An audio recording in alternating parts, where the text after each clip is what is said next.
कहीं और माओ और एलसीएल को एक पुलिसमैन से रॉबर्स के बारे में वार्निंग मिलती है, जिसने उन्हें एक्सीडेंट साइट से बचाया था। एमिलिया कपड़े बदलने के लिए लिविंग रूम से निकलती है। दूसरे कमरे में उसका सहकर्मी उसे माओ के बारे में टीज करता है। एमिलिया नर्वस हो जाती है और जल्दी से बाथरूम में नहाने चली जाती है। वहां उसे ये सोचकर हैरानी होती है कि जब माओ ने मलबा हटाकर उन्हें बचाया तो उसके मन में क्या चल रहा होगा। नहाने के बाद एमिलिया सीधे माओ के घर पहुंचती है और उसे वे 1000 येन लौटा देती है जो उसने पहले दिए थे। वहां पहुंचकर उसकी मुलाकात शॉर्ट्स पहने माओ से होती है और वो उससे रूखा बर्ताव करती है। हमेशा की तरह बहस और इमोशंस के बाद एमिलिया अपने घर लौट जाती है। सीढ़ियों से उतरते समय वो गिर जाती है और चोटिल हो जाती है। माओ उसे वापस अपने कमरे में ले जाता है और उसे हील करने के लिए एंटीसेप्टिक देता है। माओ बार बार उसे काम रहने के लिए कहता है। एमिलिया गुस्से में पूछती है कि जब वो एंटी इस्लाम में रूथलेस और क्रूएल था तो अब अचानक उसके प्रति इतना जेंटल क्यों हो गया है।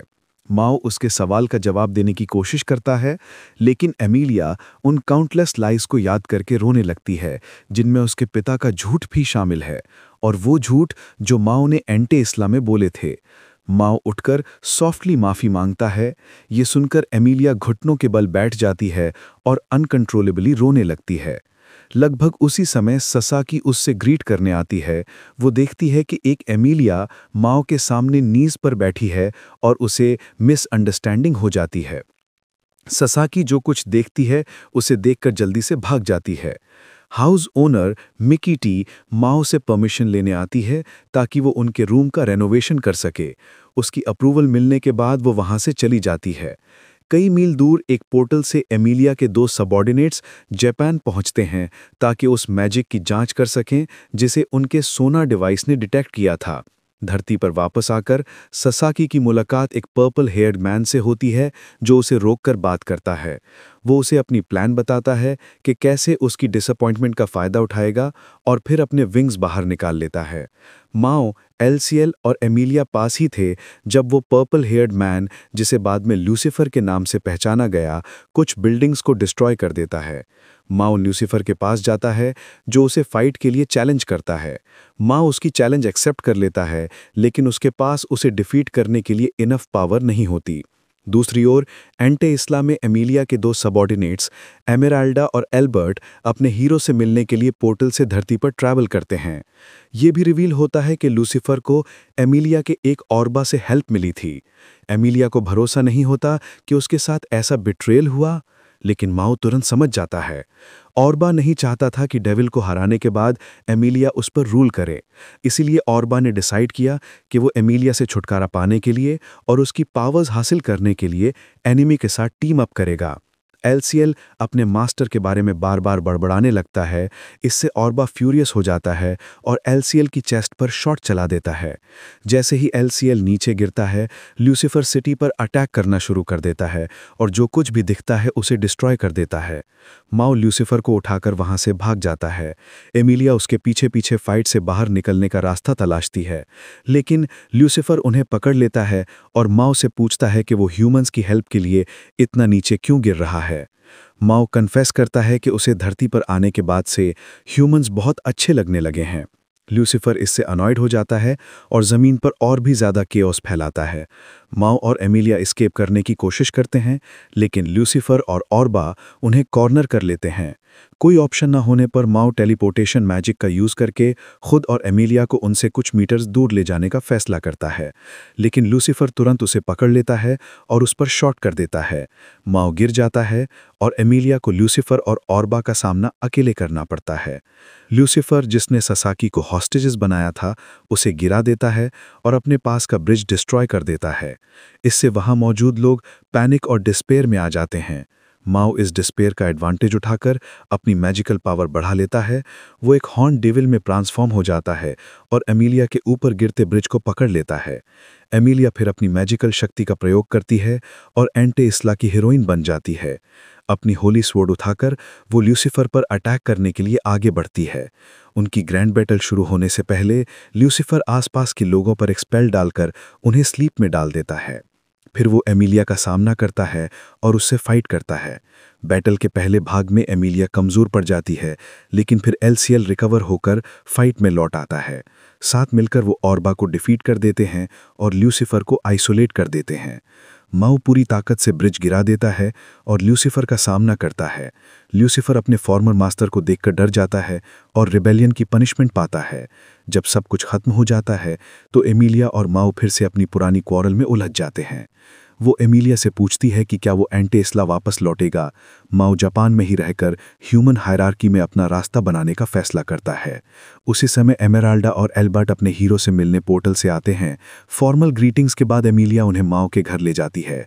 माओ वहां जादू का इस्तेमाल करके लोगों को नॉर्मल करता है और अपने बचे हुए मैजिक से शहर को रिस्टोर कर देता है। इसके बाद वे सभी अपनी यूजुअल लाइफ में लौटने से पहले चाय पीने के लिए माओ के घर पहुंचते हैं। उस शाम एमेराल्डा और एल्बर्ट एंटेस्ला लौटने की तैयारी करते हैं। गेट में वापस कूदने से पहले वो एमिलिया को वार्न करते हैं कि डेविल के ज्यादा करीब ना जाएं। उन्हें अंदाजा नहीं था कि उसने क्या प्लान बना रखा है। मीनवाइल माओ काम पर वापस लौट जाता है और अपनी शिफ्ट एंजॉय करता है। ल्यूसीफर से लड़ाई के कुछ दिनों बाद माओ और एलसीएल एक रेस्टोरेंट में मीट खाते हैं। वे ल्यूसीफर के लिए कुछ टेक अवे लेने की सोचते हैं, लेकिन एलसीएल उन्हें बताता है कि वे ऐसा ना करें क्योंकि ल्यूसीफर को अब ऑनलाइन शॉपिंग का नया क्रेज हो गया है। एंटेस्ला में वापस होली प्रीस्ट एमिलिया और डार्क लॉर्ड के ठिकाने पर चर्चा के लिए एक काउंसिल बुलाते हैं। उन्हें लगता है कि एंटेस्ला में हुई लड़ाई में एमिलिया और डार्क लॉर्ड दोनों मारे गए और उन्होंने उसकी हीरोइक डेथ की खबर पहले ही लोगों तक पहुंचा दी थी। उनका इन्फॉर्मर उन्हें ऑर्बा के बिट्रेयल के बारे में भी बताता है और सजेस्ट करता है कि वे चुपके से एमेराल्डा, एल्बर्ट और एमिलिया को एलिमिनेट कर दें ताकि लोग न जान पाएं कि वे जिंदा हैं, वरना चर्च की बदनामी होगी। एंटेस्ला से हजारों मील दूर माँ और एलसीएल ल्यूसीफर के लिए टेक अवे का एक बैग लेकर घर लौटते हैं। वे उसके कंप्यूटर हैकिंग एक्सपेरिमेंट में शामिल हो जाते हैं और एमिलिया के कॉल सेंटर पर बार बार प्रैंक कॉल्स करते हैं। उसे इरिटेट करने के बाद माओ फिर से काम पर लग जाता है। एमिलिया काम पर माओ से बात करने आती है। इस बीच एलसीएल मैजिक के बारे में जितना हो सके सीखता रहता है। देर दोपहर वो लाइब्रेरी से घर लौटता है और मेल बॉक्स में कुछ लेटर्स पाता है। एमिलिया माओ से ल्यूसीफर के बारे में पूछती है। माओ से बताता है कि ल्यूसीफर इस बीच उसके साथ रह रहा है क्योंकि ऑर्बा अरेस्ट हो चुका है। एमिलिया हमेशा की तरह लगातार बड़बड़ाती रहती है जब तक कि थक कर अपने काम पर वापस न लौट जाए। माओ अपनी शिफ्ट पूरी करने के बाद घर लौटता है और देखता है कि ल्यूसीफर और एलसीएल डेथ गेट पर मौजूद हैं। थोड़ी इन्वेस्टिगेशन के बाद उसे उस मेल का सोर्स पता चलता है जो एलसीएल को पहले मेल बॉक्स से मिला था। पता चलता है कि उनकी लैंडलेडी मिकी टी ने उन्हें बिकिनी में अपनी मोटी बॉडी की एक फोटो भेजी थी। नेचुरली वे लड़के हैरान रह जाते हैं और माओ को देखने के लिए चैलेंज करते हैं, लेकिन माओ मना करता है और खुद को दूसरी चीज़ों में बिजी कर लेता है। ल्यूसीफर उन्हें ससाकी के स्कूल में मिले एक मिथ के बारे में बताता है। माओ और एलसीएल अगले दिन वहां जाकर एक्सप्लोर करने का फैसला करते हैं। अगले दिन वे उस अजीब क्लासरूम के निशान ढूंढते हैं, लेकिन कुछ हाथ नहीं आता। उस दिन बाद में जब वे अपनी शिफ्ट की तैयारी कर रहे थे, ससाकी माओ को उस स्ट्रेंज क्लासरूम के बारे में डिटेल से बताती है। उसी रात वो चुपके से स्कूल में एंट्री करती है और उन्हें उस मिस्टीरियस क्लास तक ले जाती है। वहां पहुंचकर वो बताती है कि इस रूम पर एक कर्स है। माओ उसे फ़ोन कॉल से डराता है। कॉल उठाते ही वो अपने बॉस से कहता है कि स्कूल के उस हिस्से में गेट खोलने से टाइम और स्पेस का बैलेंस वीक हो जाएगा। कॉल खत्म होते ही माओ और एलसीएल को बालकनी के पीछे से फुटस्टेप सुनाई देते हैं। वे पीछे मुड़कर देखते हैं कि एमिलिया उनका पीछा करते हुए स्कूल तक पहुंच चुकी है। वे उससे बचने की कोशिश करते हैं, लेकिन सफल नहीं होते, इसलिए एनाटॉमी रूम में छिपने का प्लान बनाते हैं। एमिलिया उनका पीछा करती है और वहां रखे ह्यूमन एनाटॉमी के मॉडल्स को काट देती है। आखिरकार वो उस कर्स्ड क्लास की खोज में उनके साथ जुड़ जाती है। सब मिलकर स्कूल के डिजर्टेड हिस्से में पहुंचते हैं और हिडन क्लासरूम के पास खड़े होते हैं। माओ दरवाज़ा खोलता है और अंदर चिप्स के रैपर्स और एक गेम बॉय पाता है। पता चलता है कि ल्यूसीफर वहीं रह रहा था और माओ और बाकियों की मदद से उसने उसे वापस पा लिया था। माओ काम पर लौट जाता है और गलती से लैंडलेडी की हॉलिडे पिक्चर पर नज़र डाल लेता है। शर्मिंदगी से उसका फेस पीला पड़ जाता है और वो फेंट हो जाता है। गुड थिंग वो उस इमेज को ज़्यादा देर तक नहीं घूरता और सेफली घर लौट आता है। ऊपर जाते समय उसे दिखता है कि कोई उसके घर से बाहर निकल रहा है। जैसे ही वो सीढ़ियां चढ़ता है, एक ब्रूनेट वुमन उससे मिलने के लिए नीचे आती है, लेकिन वो लड़खड़ाकर माओ की बाहों में गिर जाती है। नेक्स्ट मॉर्निंग वही ब्रूनेट वुमन माओ और एलसीएल के घर आती है और पिछली रात डिस्टर्बेंस करने के लिए माफ़ी मांगती है। इस अपॉलॉजी के साथ वो कुछ सामान और लैंडलेडी के फैट बॉडी की एक फोटो भी देती है। माँ उसे गिफ्ट्स के लिए थैंक्स कहता है और वो चली जाती है। बाद में एमिलिया को विटामिन से भरा एक केयर पैकेज मिलता है जो सीधे एंटेस्ला से एमेराता द्वारा भेजा गया है। वो एमिराता से बात करती है जो एंटेस्ला वापस पहुंच चुकी है और उससे दवाओं और विटामिन की यूज़ करने के इंस्ट्रक्शंस लेती है। काम पूरा होने के बाद एमिलिया दिन का दूसरा काम करती है, माओ और एलसीएल का पीछा करना।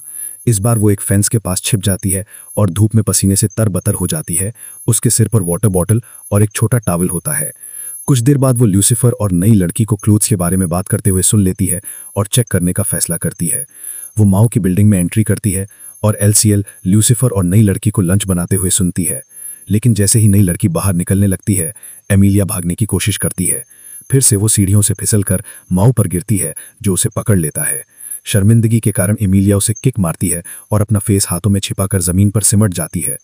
बाद में माओ और एमिलिया घर लौटते हैं और खाना खाने बैठते हैं। लंच के दौरान नई महिला अपना नाम कामिजुकी सुजुनो बताती है और उनसे अपनी स्टाइल अडॉप्ट करने में मदद मांगती है। एमिलिया को शक होता है कि वो दूसरी दुनिया से आई असैसिन है जिसे माओ को खत्म करने के लिए भेजा गया है। माओ हाथ धोने के लिए उठता है और